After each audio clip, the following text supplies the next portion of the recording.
MPH Sports Podcast. Talk sport and property with sports people discussing their careers and how property played a part in it.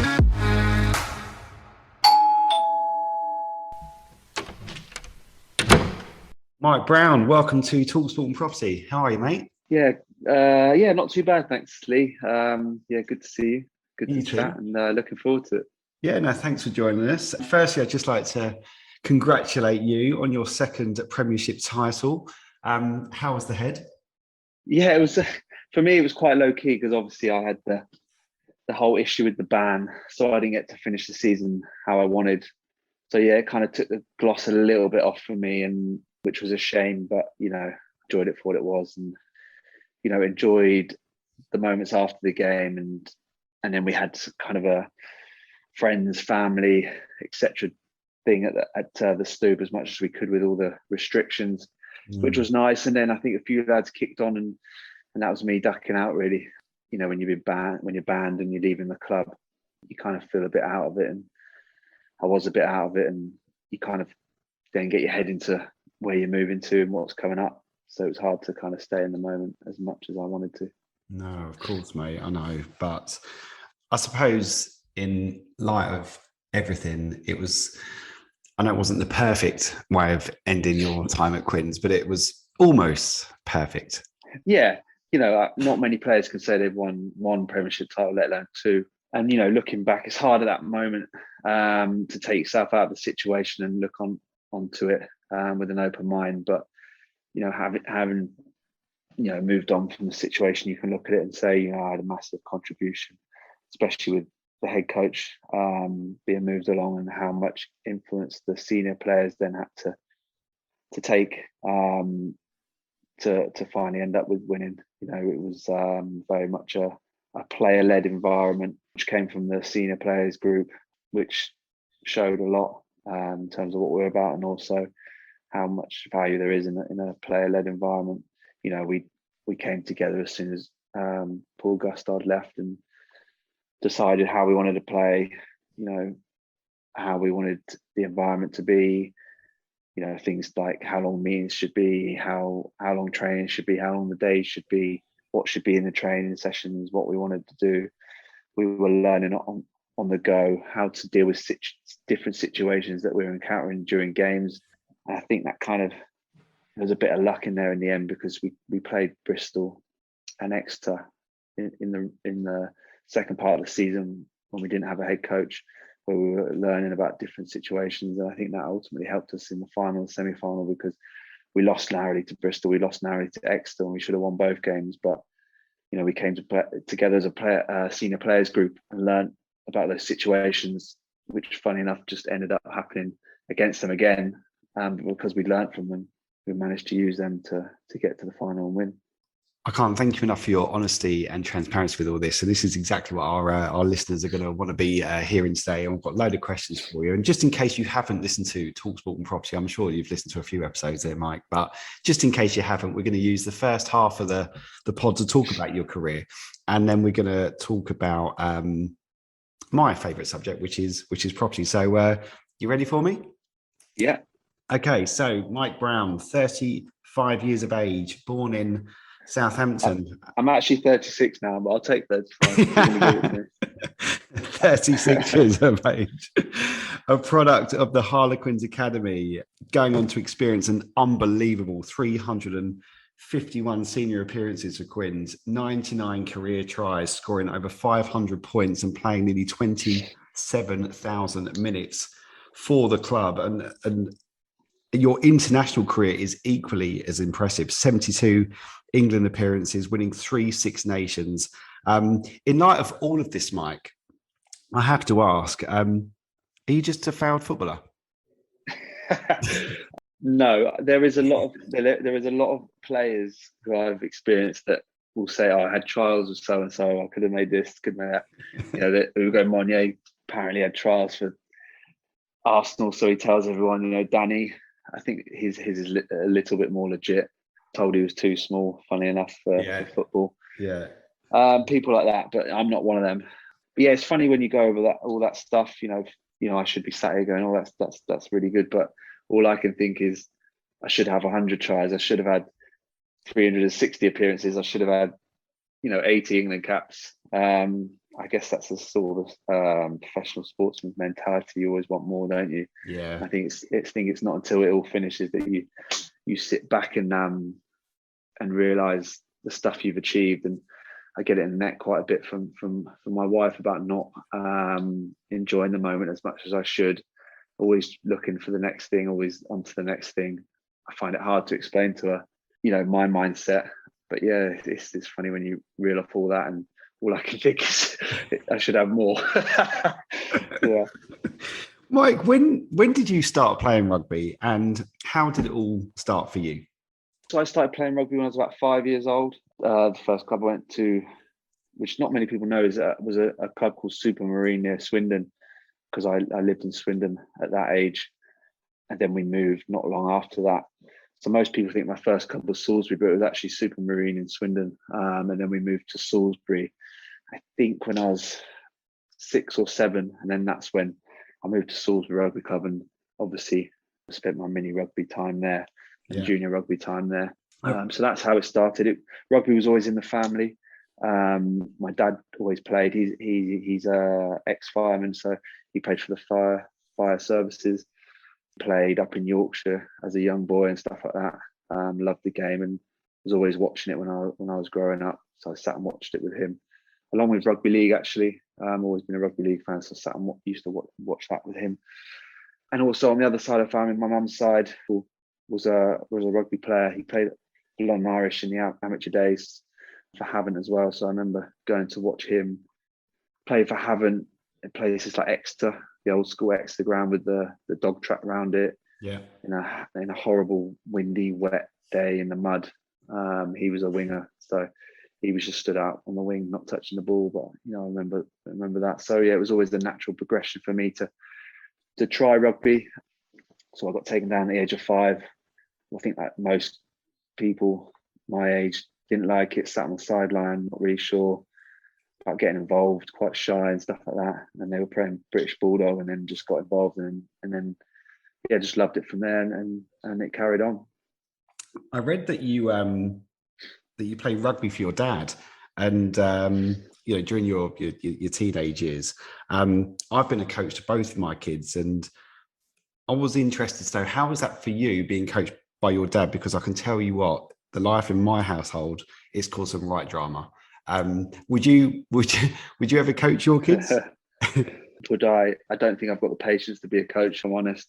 What was it like being coached by your dad? What was it like? So it was from earlier than teenage years, to be honest. It was, I reckon it was from the age of 10 onwards. So he was obviously going down with me, taking me down to rugby from the age of 5. And I can imagine for him, he just thought, well, there's no point standing on the sideline. He enjoys rugby as well, get involved. I think he enjoyed the power of being a coach, being a chief fire officer, station officer. I think he quite liked that side of things. So yeah, he got into coaching, and also probably to spend the time with me even more, instead of just stood on the sideline, which is great.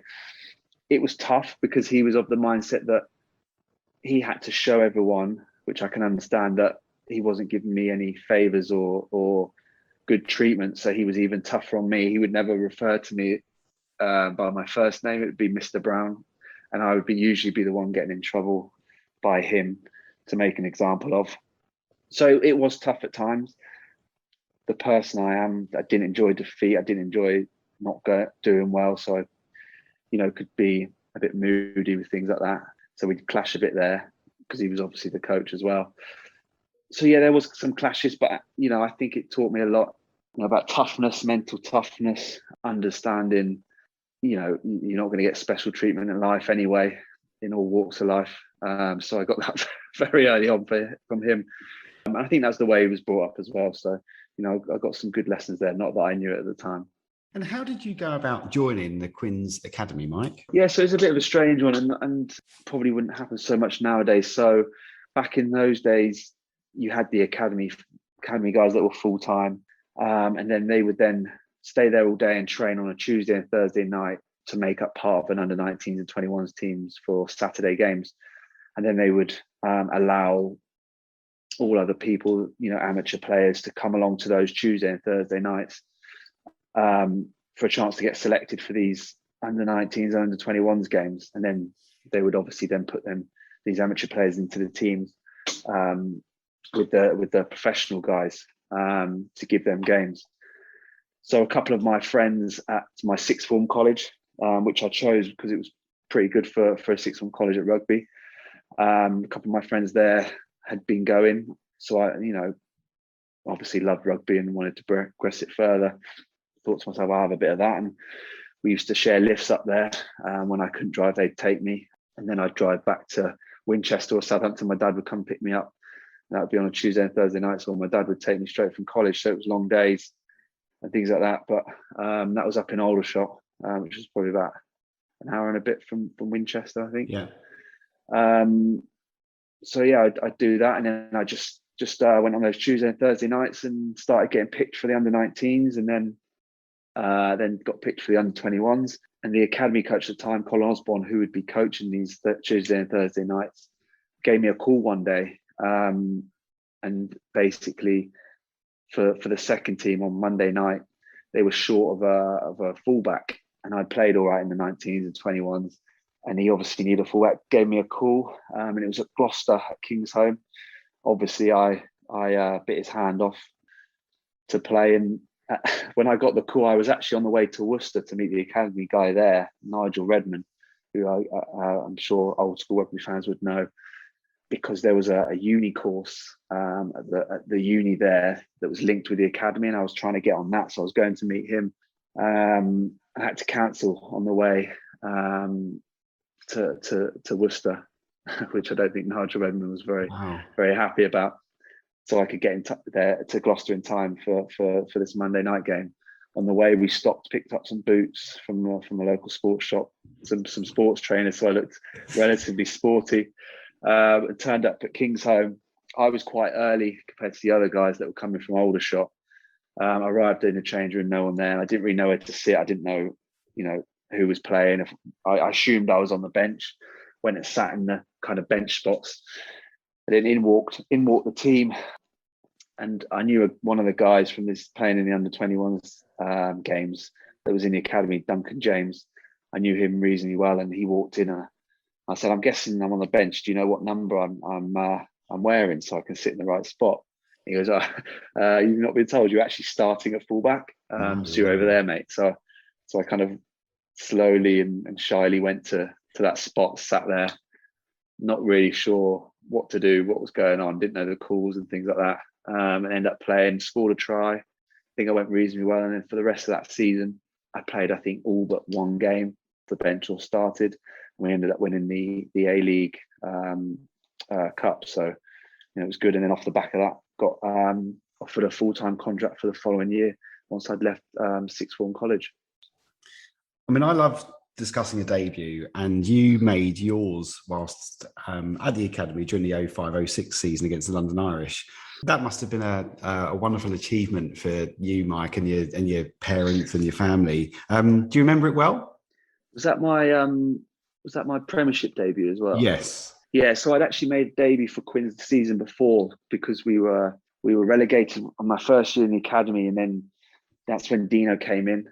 We were in the in Division 1 back then, but now known as the Championship.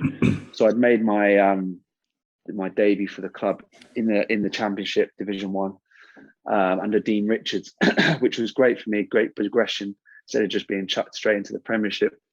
Those were tough games against some old school style players in some not great environments. We were the team everyone wanted to beat. The sort of setup and structure, infrastructure those teams had weren't the best. It wasn't professional sport; it was semi-professional. So the change rooms we'd turn up to didn't have showers and things like that. So that was a good introduction to first team rugby. And then that following season, the one you spoke about there against London Irish, was my Premiership debut. I think it was the double header actually at Twickenham, and I think we lost. I don't think the game went that well for me. Just didn't get to do much in the game, and probably made a few errors with my nerves and things like that. Then was out of the team for a month or so, and then got back in the stadiums. As much as it may not have been a great opening game, I think it taught me a lot about the standards and I think everything that goes with the Premiership rugby that's expected. And then I went away and worked on my game, and then came back and stayed in the team. Yeah, I was going to ask you, because during those early years for you, Mike, I mean, how desperate were you as a young professional to establish your position as fullback in a very established side at Quins? Massively. Anyone that knows me well knows one of my strengths is my competitiveness. So as soon as I want something, I'll compete till I get it as much as I can, and do everything I can to get that thing I want. Work on my game, get feedback, do as much as I can to get better as a player.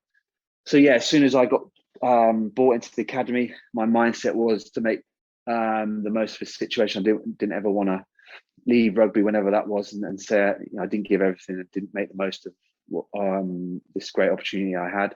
So I did that in the academy, and then as soon as I was in the first team, the only sight I had was on that number 15 jersey.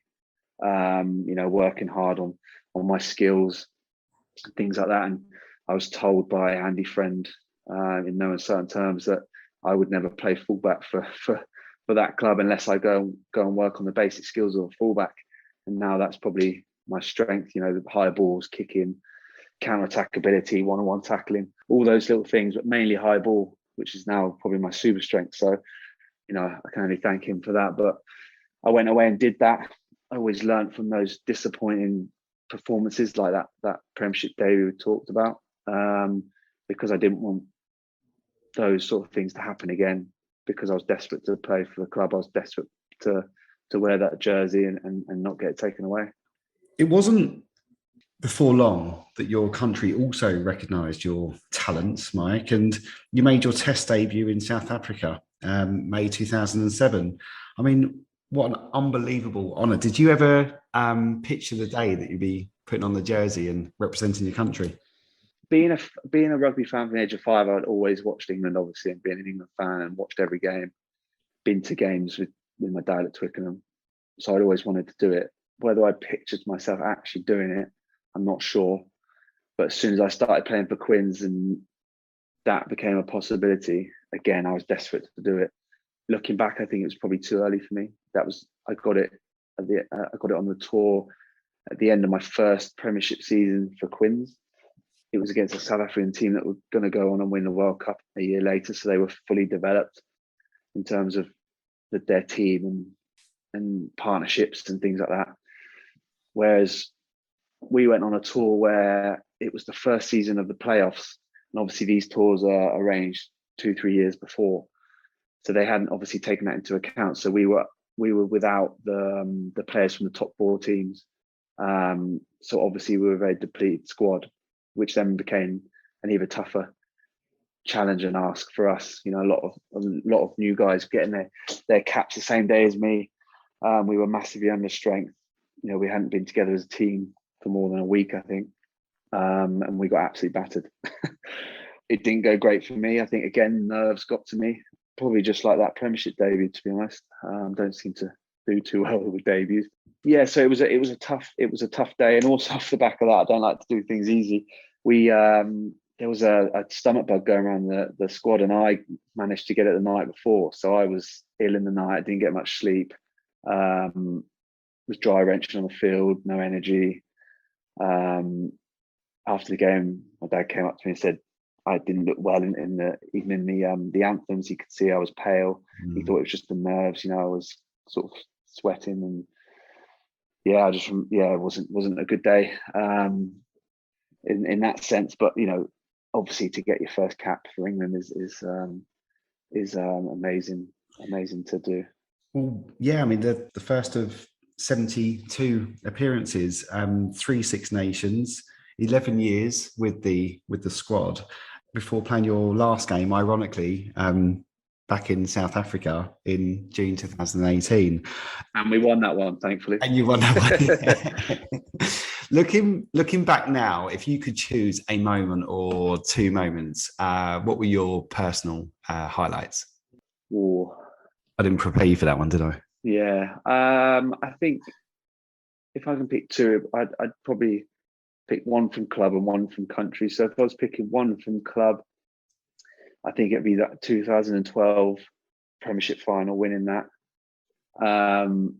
Winning, anyone that's won a Premiership can tell you how long and grueling the whole season is. You know how much effort it takes mentally and physically to do that. How tough that final is after a long season.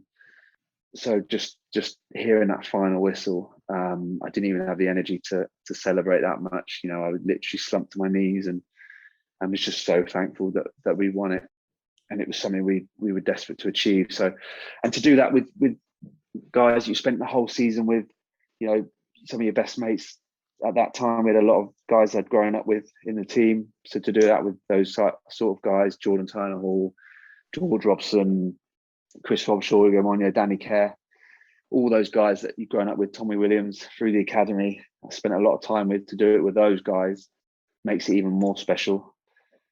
So yeah, that was a moment I'll never forget. And then I think the second one for country would probably have to be the Grand Slam, winning that moment. We won that against France, that final whistle. I think that came off the back of a disappointing 2015 World Cup where we got dumped out.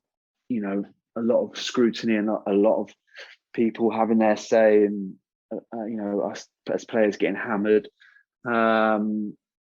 To then the following season win a Grand Slam, there was a lot of relief, a lot of emotions released, and also for me being a rugby fan from the age of 5, watching all the Six Nations growing up with my dad and things like that, seeing Grand Slam winners and Six Nations winners to do it with all the tradition that comes with the Six Nations and Grand Slams, to be able to put our names in that history is an amazing feeling. I want to give you a big round of applause here. Well, a massive, massive achievement. I want to go back to Quins. You've spent such a long time there. Looking back and looking at the talent of the squad, are you surprised that it took sort of 9 years to win the Premiership again, I guess? Yeah, I think I could be open and honest with that sort of thing now I've left the club. At the time, I wasn't. Was I surprised? It's disappointing, 100%. Looking back at it now, I'm not surprised, because I think after we won it in 2012, we slowly started dipping away. I think we let what we were good at and the culture we had go slowly. I think we brought in players that weren't maybe there for the right reason, or didn't really fit the way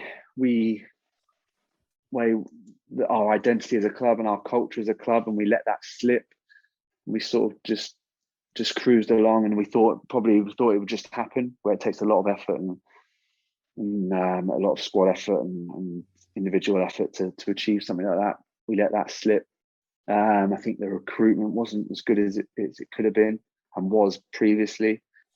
I think that a big factor was we ended up then, so the season we won it, we didn't have many England internationals. I think maybe Nick Easter and Danny Kerr were the only 2 regulars. So that's only 2 players you're losing through the season, whereas the seasons after that, we were getting 6, 7, 8 players leave for international duty. Well, that's the majority of the spine of your team. So that has a big impact as well. So then your recruitment off the back of that has to be spot on to make sure you've got guys that can come and replace. But I think the main disappointing thing for me was just our culture and identity, which we let slip and continued to let slip until probably Paul Gustard was sort of left or moved along. I guess we kind of got a bit of that back in terms of our identity. Definitely players sort of just, like I spoke about, took control and went back to what we were good at, the kind of Quins way, which we were kind of playing lip service to before, with our identity. But with that, we were working hard to make that our identity, in training and doing the right things in training, and then buying into that with good ownership and responsibility from the players, and then sort of making sure the environment off the field, and I guess that falls into the culture, was right as well. So, but I think as Quins, as a club, probably still got a lot more to work on in that. if they want to keep it. That sort of thing doesn't just stay if you don't work on it and don't continue to work on it and have the right people there to do that. So I'm sure they're doing that now because they don't want to, go back to another 9 years or whatever it was until, they win it again. Yeah. I mean, you spent 16 very loyal years at Quins. I would imagine that during those years, you've had other opportunities and clubs to explore your career with. What made you stay so long? Yeah, to be honest, I didn't really get in a position where I ever did really shop about or look about or allow much conversation with other clubs because I was so committed and invested in everything about Quins. They gave me my opportunity. I love the club. I love, a lot of the people there. So I'm a type of person that's really loyal, committed in my personality. And once I pull on the jersey of whoever it is, that's me. So I never really got into a position of moving, speaking to anyone about moving or anything like that. Really, it was kind of a no-brainer. Do you think other clubs knew that? Did they think, well, Mike's not going to leave anyway? I think that's probably the perception I had, and that's probably why it was such a shock when I did leave just recently.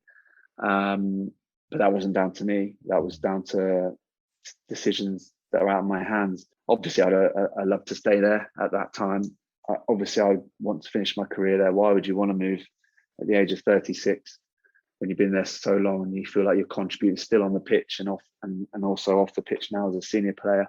Young guys openly saying how much done with them in terms of their progression as well. You never think it's going to happen, and you settle there with your family. So in that sense, I never thought I would leave at that stage. So, but unfortunately, it happened. And actually, looking back at it now, it can be a positive for what I want to do after rugby and experiencing a new environment that I've never experienced before.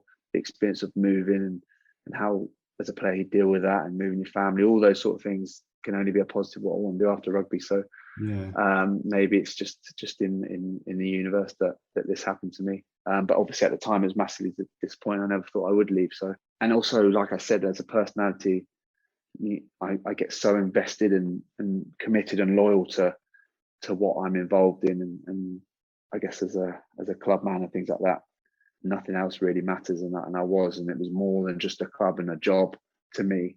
And I think that's what people don't realise. You get players that are happy to move around, but which is fine, and they do it in their own way. But for me, as a personality type, that's the way I am. I'm fully committed to that club, and it's more than just a club. It's everything. It's where I've met my family, where I've built a family. It's where, if I hadn't been at Quins, I wouldn't have met my wife. It's where I've achieved all my dreams. It's where my family have had great times and enjoyed watching me do that. It's more than just a rugby club, if that makes sense. No, I mean, if we're talking openly, we don't really know each other, do we? But I don't think I've probably interviewed anybody as passionate or sincere as this, actually. So, I imagine any sort of Quins fans listening to this will be very relatable to this, Mike. So, thank you for talking so openly. No problem.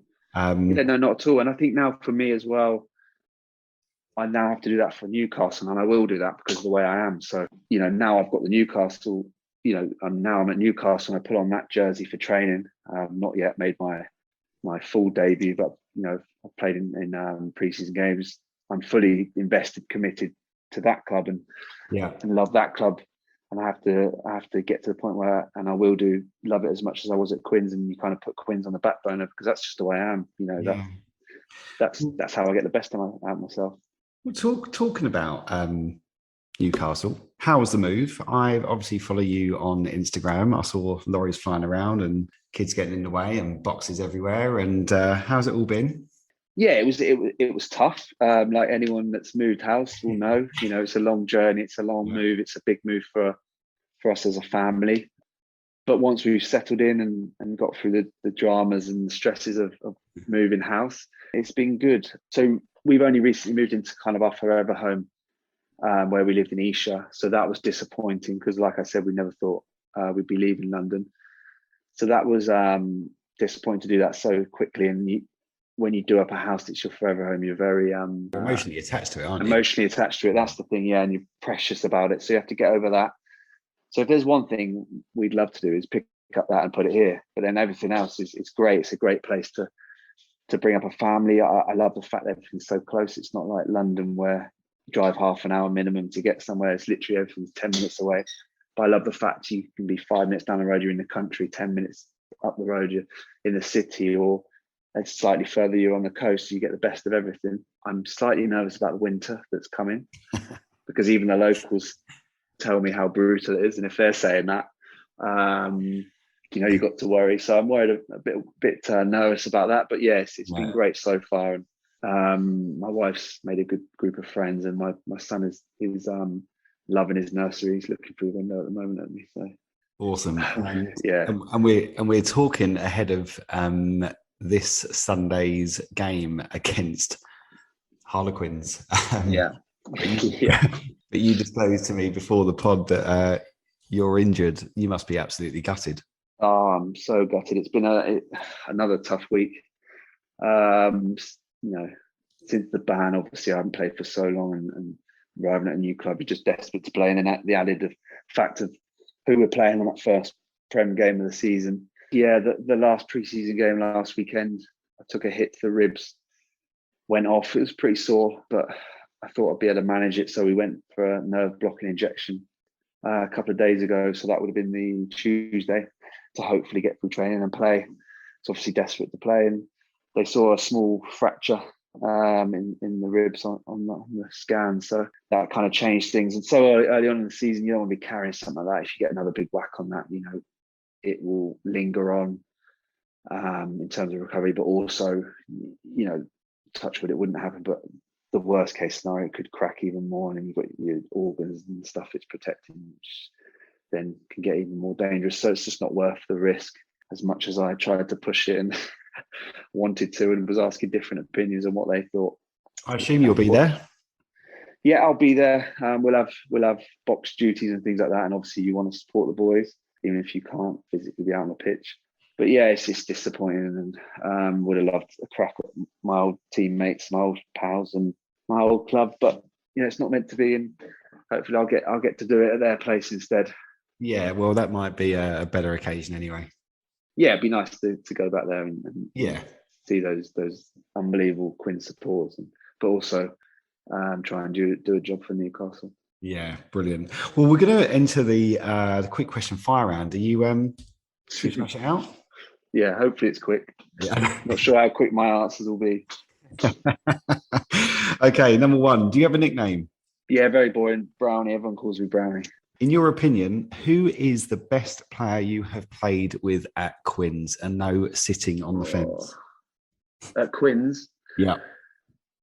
It would have been one of probably three, but now that he's still playing and achieving what he's doing, I'd say probably Danny Kerr. So it would have been Danny Kerr, Nick Easter, and probably Chris Robshaw, because it's so hard to pinpoint one position because they're all so different, have different impacts in games. But I'd say Danny now because he's still playing, he's still top of his game.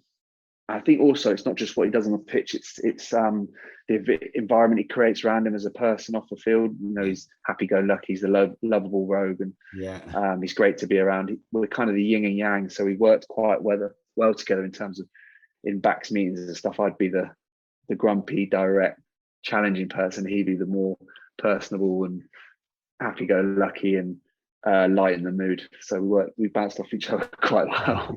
I spoke to Danny quite a number of times actually before it all went a little bit quiet, but I loved his personality. So infectious, wasn't it? Yeah. Okay, your best mate in rugby. Again, that's hard. Who's the guy you pick up the phone to? Probably Danny. I'd say probably Danny. Jordan Turner Hall. Those two probably the most. Okay. Yeah, I'd say cool. those two, yeah. Okay. Quins winning the league or Six Nations with England? Oh, I can't do that. Can't do that for me.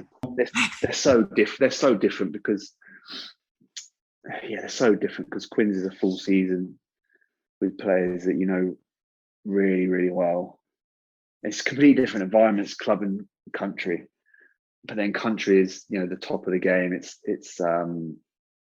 you know, the cream of the crop. It's the best players of all countries. You're going to sit on the fence. I think because you only said Six Nations and not a Grand Slam or World Cup, Okay. I'll go with the Premiership for Quins. Fine, fair enough. The best England player you have played with? Oh goodness me, killing me with these questions. Best England player. Oh my god. Well, I played with Johnny Wilkinson, obviously from my first cap, who's probably one of the greatest England players of all time, but he wasn't in his prime when I played with him. Yeah. So if we're going on reputation, it would be him. But then when I played with him, he wasn't at his best. And then you've got Manu Tuolangi, who is just his super strength far away anyone else. No one comes close to him in terms of that. Jack Noel, I think, is an incredible player, and he's just so unlucky with injuries. I think he's the modern hybrid sort of player that Eddie bangs on about. But you know, he can mix it with forwards. He can get involved as a back. He's strong. He's quick, elusive, great skill set, which I really appreciate in that style of player. So he'd be up there as well. Goodness, I don't think I could pick one. That's fine. I think you know, you've made. I think you're allowed to say more than one, Mike. Your favourite shirt you have kept from another player? Oh, again, I've been one to try and swap a lot in my career, especially with England, because we're very lucky that we get two shirts. So, and I've always wanted to swap with fullbacks that I really admire and respect. So I've got, in terms of Quins shirts, Jordan Murphy, who I think is one of the greatest fullbacks the Premiership has seen. He really set standard for fullbacks and changed the way they play. So I've got his from my early days at Quins. I've got Mills Muliaina for my New Zealand cap, playing New Zealand in 2008. Who was an incredible fullback. Percy Montgomery for my first cap for England. He went on to win the World Cup, another great fullback. But then I've got Stuart Hogg, Willie LaRue, Rob Kearney, Halfpenny, who I've got all of those I've got massive respect for players. Israel Folau, who's completely different to all of those. So to try and pick one out of all of those guys is impossible. You've got legends of the game early on in my career, and you've got guys that are going on to be legends who have done so much for clubs and countries who I've played against and had great battles with, who I massively respect. Israel Dag, another one.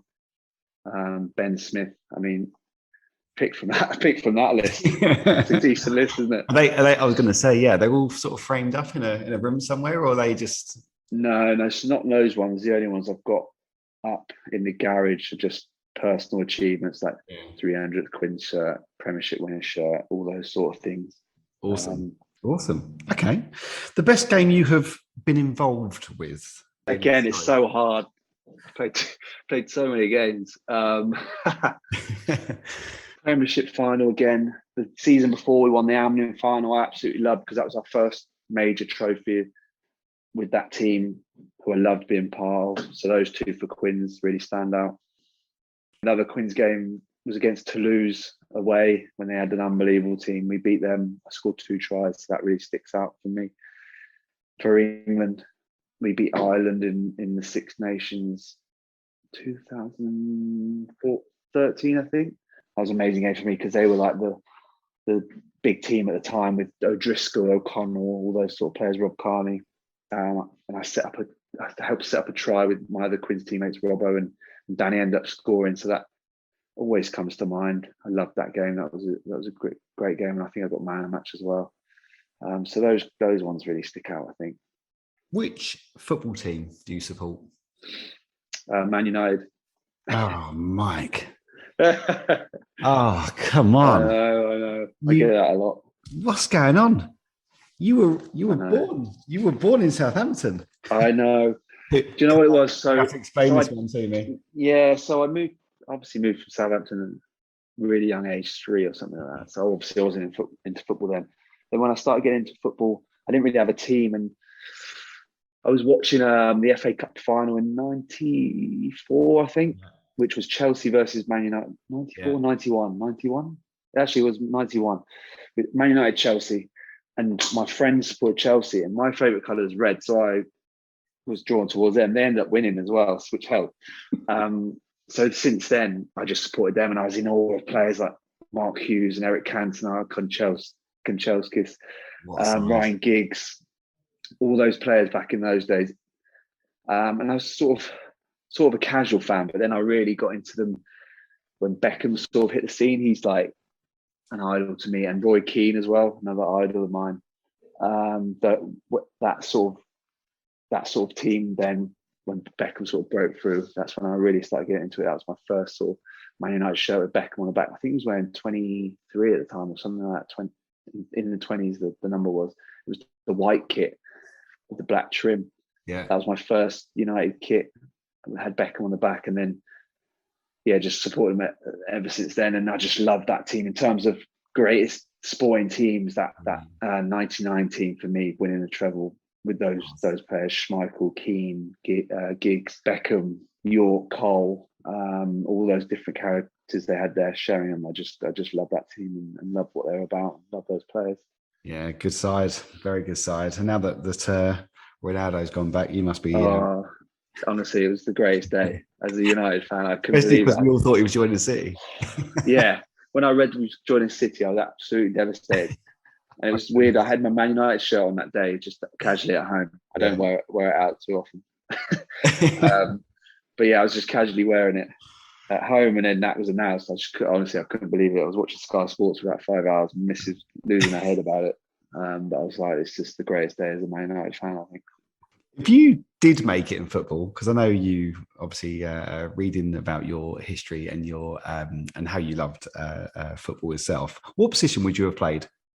Probably left back or centre mid. Centre mid, because I love Keane and the way he gets involved, getting in tackles. I think it would have been a sort of defensive midfielder, just breaking up play, flying into tackles, getting stuck in. Yeah. Or a left back, because I'm left-footed and defending again, I guess. I think I'm quick enough there, though. And if you didn't play rugby, what do you think you would have been doing? I think I would have gone to uni, because I had a deferred place on sports science course. So I would have gone to uni, and then probably even been in sport in some way or another, I can imagine. But specifically, I don't know. No idea. Awesome. Well, let's come back and talk property. Talk Sport and Property Podcast, sponsored by MPH Sports Property Academy. Download the app today from the App Store or Google Play by typing in MPH Sports, the trusted go-to app for sports people looking to buy or learn about property. Mike, welcome back, mate. Well, look, I'm eager to know more about your property experience and when it all started. When did you buy your first property, Mike, and where was it? Yeah, so I bought my first property in 2007. So off the back of that debut England tour, obviously we get a decent sum of money for England appearances and tours. So I had a spare bit of cash, and I really wanted to get on the property market. I'm not one for lavishly spending money. I'm quite tight, save and try and use it quite responsibly. I think so. Yeah, I straight away wanted to use that to get on the property ladder. So I got suggested an area called Sunbury-on-Thames, which you seem to get a bit more for your money. Definitely did back then. In terms of London as an area and surrounding areas, you do anyway. And had good train links and things like that. It was not far from the Stoop. It was pretty simple to get the train in as well, so just seemed like a good place. And I ended up buying with a mate, joining up with a mate, so that we could both get on the property ladder and afford it. And it was back when you could get, I think it was like a 5% mortgage or something. Yeah. So those were the days, weren't they? So we did 2.5 each, because that's what we could afford, and we did it. So he lived there first, and then he moved out, and he would rent his room to a mate of mine. So yeah, it worked really well, and it was right opposite a train station, which went straight into town. It was a slow train, but it was still great because it was a slow train. It wasn't noisy. It was a gated development, so yeah, it was really good off street parking in terms of being in the gated development and things like that. So it was a really good fit. And during your 16 years at Quins, did you buy any other properties? And can you maybe sort of share what sort of portfolio you have today? And Yeah, so from then on, I went on to buy another 4 properties in that same development. So I've got 5 in total, because it was always recommended to me, stick to kind of what you know in terms of property in the areas you know. So, and those flats just seemed to rent well. When I moved out of that first one, they just, that worked well in terms of the rent and what I was getting. It was good, decent amount of rent in terms of what I was paying for the mortgage, and they rented so quick. You know, the fact that it was by the station, it was good parking. They're split level masonettes, so it feels like you've got 2 levels, decent sized double bedrooms, and they keep it nice and tidy in the development, which is great as well, and look after it really well. So in terms of that, I just stuck to there, and I've got 5 in total now, which all rent out really well. And then on top of that, we've got our forever home that I was talking to you about previously in Isha. Yeah. You know, through my career, I've been lucky enough, and like I said, I'm a saver. So, you know, I've been saving for getting our forever home, and we were desperate to stay in Isha, and there's not a lot in Isha, as you probably well know. It's very pretty pricey area. So we were lucky to find a place that was very run down. And then originally a property developer had an offer accepted after we'd already viewed it. But my wife, very tenacious young lady she is, and once she has something in her sight, she wants it. So she ended up actually going to meet the owner, persuading her, however she did, to not go with the property developer and come with us, because the property developer as well wanted to change that plot into 3 properties on that plot, whereas we just wanted our forever home there. So I think the lady quite liked the fact that we wanted to just do that, and with a family. Yeah, so we managed to get it, and we kind of left only about 3 walls of it and did it up, and managed to get it all done during that main lockdown, actually, which was good. Nothing stopped in terms of building and stuff, a few delays, but nothing major, thank goodness. We moved in, but then we were only there for about 6 months, and then the move to Newcastle happened. So it's a bit of a shame, but at least we know we have a base where we want to end up in the long run. And, you know, it's a beautiful area to live in. We're very lucky with what we got. So I've got 6 in total, which is great. your wife sounds like she needs a job at MPH Sports, mate. She's not looking, is she? Do you know what? She probably would if you offered it. No, she's great at that sort of thing, you know, property and looking for what she likes. And also she was amazing in getting done up. She did everything from helping with the plans, you know, going back and forth with the what they call Architects. Do the plans, architects. Sorry, Yeah. it crossed my mind. Yes, she was onto him, going to have meetings with them. So no, don't like this, change it to this. Very hands-on with all that, and then the design, choosing all the fixtures and fittings. She was unbelievable. She's made she's come up with a beautiful, amazing property, which I had nothing to do with. So yeah, she has a great eye for that sort of thing. Very honest. Yeah. You've always had an appetite for property, but where did your enthusiasm come from? Do you know what? I think it was just thinking to myself, what's the best way to use this income that I'm incredibly lucky to get, and not just have spare money sat around being used for something stupid or not being used at all. You know, you can make investments, but you know, unless they're really risky, they don't actually make, you know, a huge amount of money in a short period of time, or something like that. So, you know, I just thought to myself, it's best to put it in bricks and mortar. That was what was always recommended to me. And you can kind of make a little bit of money on the side with the rent that you make. But you just got something there tangible and something that you've got from that money. So that's why I got into it. It just seemed like the best thing to do with my money. And obviously I mentioned I'm a bit tight and I like to save and stuff like that. And that for me was just the best way of using that saved money. So that's what I did. And I just wanted to, you know, whenever I was lucky enough to make a bit of money from England, just try and use that to then get another property and another property. And that's why I was lucky enough to get the 5. So yeah, it was worked out well. That's unbelievable, mate. Honestly, just out of interest, did you buy these properties in a company name or did you put it in your own name?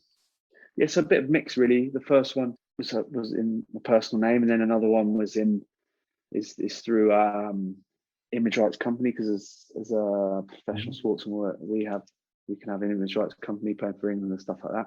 So to use that money, I've done that, which the company obviously own, and then branching off from the image rights company, I've got a property company and a couple are in there. So it's a bit of a mix, really. Awesome. I did a workshop for the RPA during the first lockdown. We probably had about sort of 50 players there, actually, including a few of your teammates, including Danny. Danny was great. That's when him and I got in contact. Where were you, mate? I didn't get the invite, Lee. Oh, I'm going to blame no one sent me the invite. No one sent me the invite. So it's your fault. Do you often find that property can be I guess, like a popular topic of conversation when you sort of travel or in and around the changing rooms? Or yeah, so you don't like talking about money and what you've got and what you're going to do with your money too much, because it's obviously a very private thing. But when you do start talking about, investments, or if people ask for advice or you're asking other people advice, I think it always naturally goes to talking about property and things like that, because it's just I think it's just a safe way to invest your money. It's a good way to do it. I feel like as much as you can, you should get on the property ladder, and it just works well if you buy in the right area and you've done your research on it, and you know you can rent it well and things like that. I think it's a no-brainer for me. No, I think that's really good advice, particularly to sort of the younger players coming through. I mean, we've just agreed a 3-year partnership with the RPA. So as part of our agreement, we're going to be out visiting the 12 Premiership clubs and delivering these sort of free property workshops, sort of 20 to 25 minutes, which allows us to just try and encourage players to consider property as part of their future, a bit like what you've done, really. If I come to Newcastle, mate, is this something I can sort of tempt you into, or? Yeah. If I get the invite this time, I'd be keen for it. Yeah. No, sounds good. Good man. I am aware of the time. I know you need to go, but I just also wanted to, in light of the information you've just listed on LinkedIn, I just wanted to congratulate you with your masters. Where did that inspiration come from? Yeah, so naturally, as a player at my age, I was unsure of what I wanted to do post rugby and transitioning out of professional sport. And the last couple of years, I've kind of been thinking about that and what I wanted to do. And I knew I didn't want to be a coach, the hands-on coach on the field, sessions, taking session planning, or all that sort of thing. But I wanted to stay in sport and use my experience and knowledge that I've been lucky enough to build up through my long career. So one thing that kept coming to mind and I think suits me best is sort of managing the performance side of a team, probably rugby, like a director of rugby or field director of rugby, sporting director in football, that sort of role, where you put the right heads of department in place, the head coach, the head of medical, the head of recruitment, all those sort of things.